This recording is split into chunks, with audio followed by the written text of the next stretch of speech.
یہ سارا دھیان ادھر لگ گیا، مگر ادھر یوکرائن میں بھی ابھی تک معاملہ ٹھیک نہیں ہے. یورپ نے اپنا پورا سسٹم پورا ادھر چلا گیا ان کا. اسرائیل کے وزیر اعظم کو بھی دعوت دی جا رہی یورپ آنے کی. تو یہ نا ادھر سے روس کو ہی کام ڈال دے. روس نے کل رات بہت زیادہ بمباری کی ہے، 45 آدمی ہلاک ہوئے ہیں وہاں پر، اور 12 جگہ اوپر روس نے کل وہ میزائل پھینکے ہیں، جو آج صبح جو BBC کی خبر تھی. تو وہاں پر روس جو ہے وہ اس جنگ میں تو شاید شامل نہ ہو، لیکن وہ اپنا کام کرے گا، اور وہاں پہ یوکرائن کی جنگ کے اندر جو ہے وہ تیزی آئے گی. یہاں ہمیں جو فکر کرنے والی بات ہے وہ آج جو دوپہر کو 1 بجے ملاقات ہے پاکستان کے کمانڈ چیف کی امریکن صدر کے ساتھ لنچ کے اوپر، وہ بہت زیادہ پاکستان کے لیے ایک فکر مندی کی بات ہے. ایک تو اس ملاقات میں جو کہا جا رہا ہے، واللہ عالم اس میں کیا صداقت ہے، لیکن جو انٹرنیشنل میڈیا بار بار دکھا رہا ہے، BBC بتا رہا ہے، ایرو نیوز بھی بتا رہا ہے، امریکن ٹی وی والے بتا رہے ہیں کہ اس ملاقات میں کوئی تیسرا شخص شامل نہیں ہوگا. مطلب ایک امریکن ایک سویلین صدر کے ساتھ ایک کمانڈ چیف کی ملاقات، اس کے اندر کسی پاکستانی سفیر کا موجود نہ ہونا یا حکومت پاکستان کا کوئی نمائندہ وہاں موجود نہ ہونا، یہ اس خطرے کی علامت بتاتا ہے کہ پتہ نہیں کیا ڈیوٹی جو ہے وہ امریکہ کے صدر کی طرف سے ہمارے فوج کو دے دی جائے کہ آپ یہ کر کے دکھائیں اس خطے کے اندر. یہ ایک خطرے کی علامت ہے. تو ابھی تک تو مطلب اس بارے میں سارے ہی مطلب ایک فکر مندی کا اظہار کر رہے ہیں کہ اس ملاقات کے بعد پاکستان کا ایک کیا ڈیوٹی لگتی ہے یا کیا رول ہوگا اس جنگ کے اندر، اسرائیل اور ایران کی جنگ کے اندر، یہ سامنے آئے گا جو کہا جا رہا ہے. خاصا پاکستانی میڈیا تو بڑا بڑھ چڑھ کے بتا رہا ہے کہ وہ پہلی ملاقات تو ہو رہی ہے، لیکن امریکہ تو اپنے مفادات کے بغیر کسی سے بات نہیں کرتا. اگر کوئی ایسا قدم اٹھانے کو کہا گیا تو چائنا جو ہے جس نے پاکستان کی ہمیشہ مدد کی وہ ایگری ہو جائے گا ہر بات پہ. دیکھیں، جب امریکن پالیسیز کے آگے ہمیشہ ہماری حکومتیں جھکتی رہی ہیں، پھر اسی لیے چائنا کے ساتھ ناپسندی کا آج تک کمپلیٹ ہو سکا، اور کئی دفعہ اونچ نیچ کے تعلقات جو ہیں وہ آئے چائنا کے ساتھ.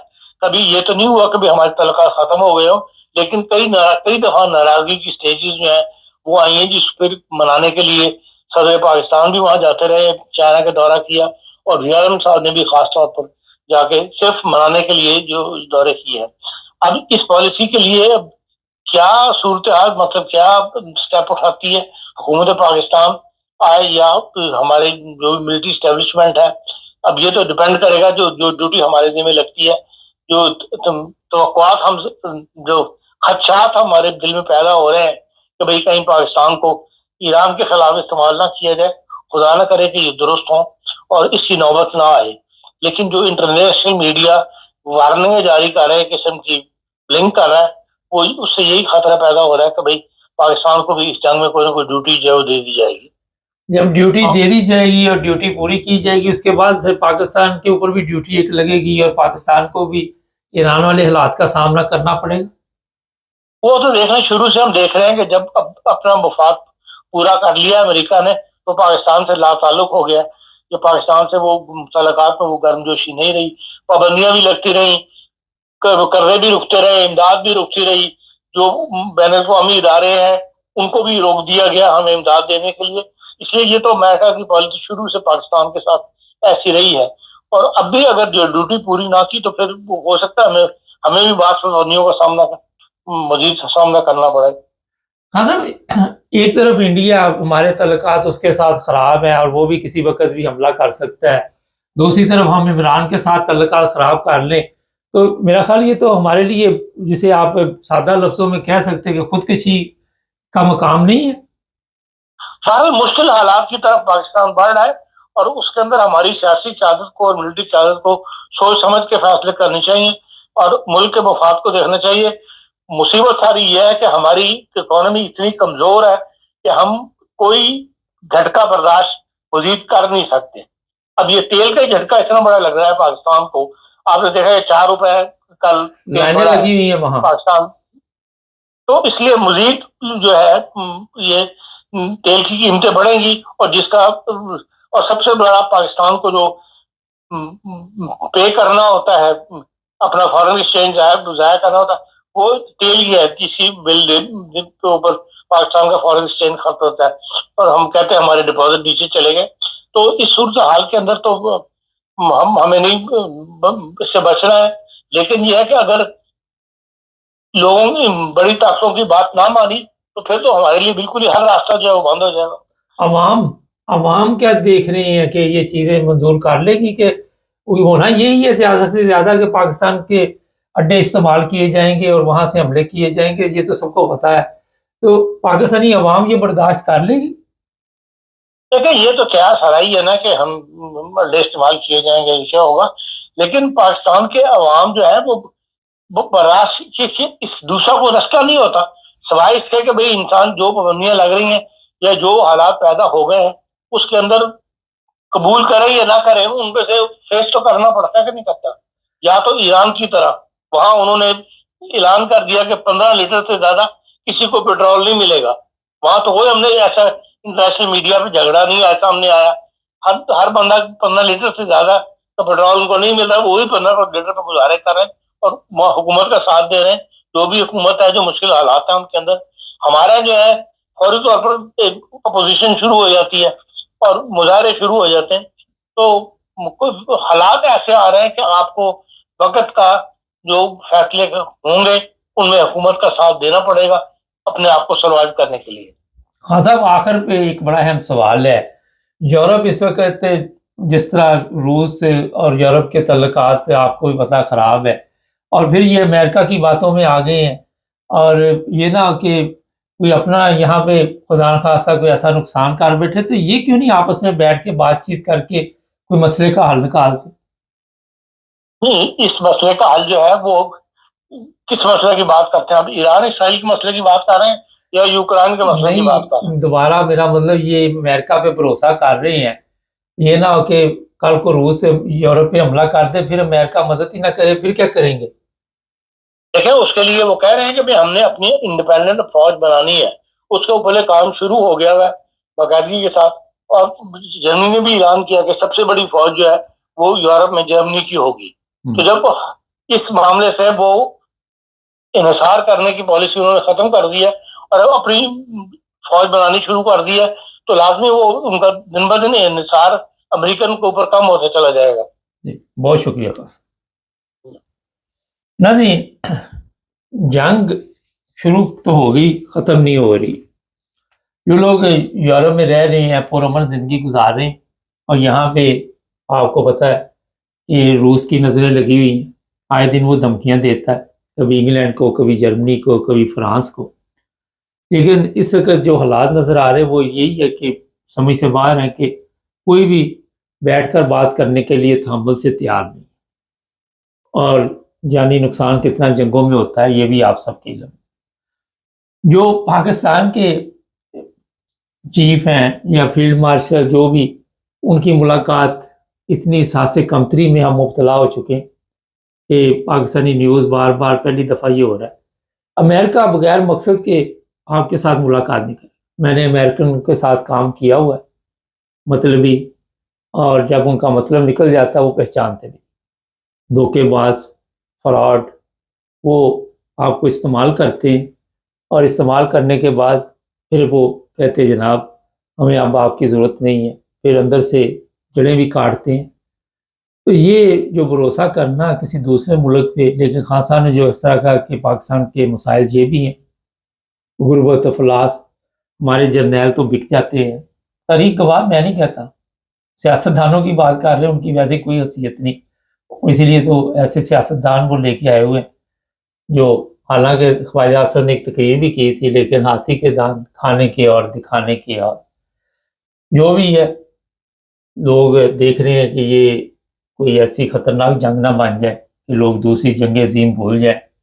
لیکن میں پھر کہوں گا کہ بیٹھ کے بات چیت کرنی چاہیے، تمام مسائل کا حل نکل آتا ہے، اور یہ نہیں کہ کسی مسئلے کا حل نہیں. یورپ کو بھی تحمل سے کام لینا چاہیے، اور امریکہ کو تو پتہ ہے آپ کو، اس کو تو تکبر ہے، غرور ہے، اور وہ غرور اسرائیل کا بھی تھا. اس کے ذہن میں تھا کہ جس کو مرضی مارتا رہوں کوئی پوچھنے والا نہیں ہوگا.